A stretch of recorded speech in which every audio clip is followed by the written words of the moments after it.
Praise the lord. అందరికీ వందనాలు తెలియజేస్తున్నాను.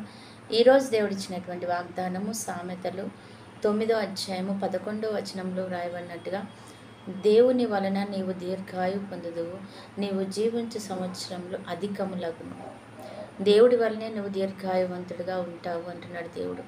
నువ్వు వేసుకునే టాబ్లెట్లు, డాక్టర్ ఇచ్చిన ఆ ట్రీట్మెంటు నీకు మంచిదే, అది నిన్ను బాగు చేస్తుంది, ఎంతో ఆశీర్వాదకరంగా ఉంచుతుంది. కానీ ఒక్కొక్కసారి ఆ టాబ్లెట్లు ఎందుకు పనికి రాకుండా పోతాయి. డాక్టర్లు చేతులెత్తేస్తారు, మా వలన ఏమీ కాదు, ఇక దేవుడే మిమ్మల్ని రక్షించాలి అనే పరిస్థితి వస్తుంది.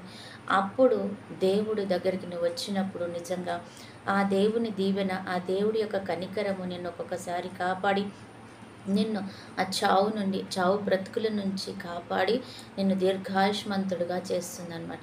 నీవు జీవించే సంవత్సరాలను అధికం చేస్తుంది. ఒక్కొక్క రోజు హిజ్కియా ఒక్క మాటతో ఆయన చనిపోయే పరిస్థితి వచ్చింది.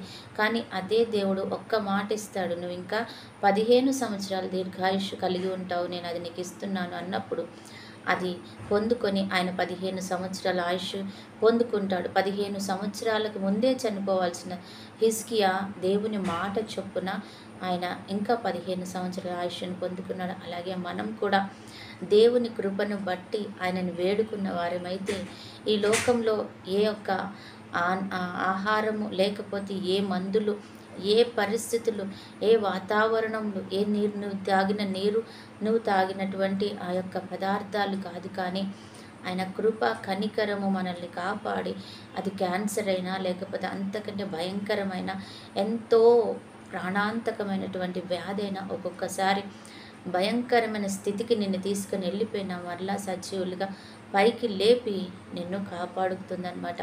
ఏ డాక్టర్, ఏ మందులు కూడా అవి ఆ టైంలో పని చేయవు, కానీ దేవుని యొక్క మహాకృప వారిని లేపుతుంది. ఇక చనిపోతాడు లేకపోతే ఈయన బ్రతకడు అని సర్టిఫై చేసేసిన డాక్టర్స్ ఒక గంటలో చనిపోయే పరిస్థితిలో నుంచి ఆయన కృప ఆయనని లేపి ఆయనని సజీవ లెక్కలో ఉంచుతూ ఉంటుందన్నమాట. కాబట్టి నువ్వు ఆ స్థితిలో ఉన్నావేమో, డాక్టర్ చెయ్యి విడిచేశాడు, ఇంకా అవసరం లేదు, ఉపయోగం లేదు అని అనుకొని ఉండొచ్చు. కానీ ఒక్కసారి ఆయన పాదాల దగ్గరికి వచ్చి ఆయనను ప్రయత్నించి చూడు. ప్రవ్వా, నేను నిన్ను నమ్ముతున్నాను, అనేక మంది జీవితాలలో నువ్వు మేలు చేసావు ప్రవ్వా, నా జీవితంలో కూడా మేలు చేయి, నేను నీకు నమ్మకమైన బిడ్డగా, నీకు వారసులుగా, నీకు సాక్షిగా నేను ఉంటాను ప్రవ్వా అని ఈ చివరి నిమిషంలో నువ్వు ప్రార్థన చేయి.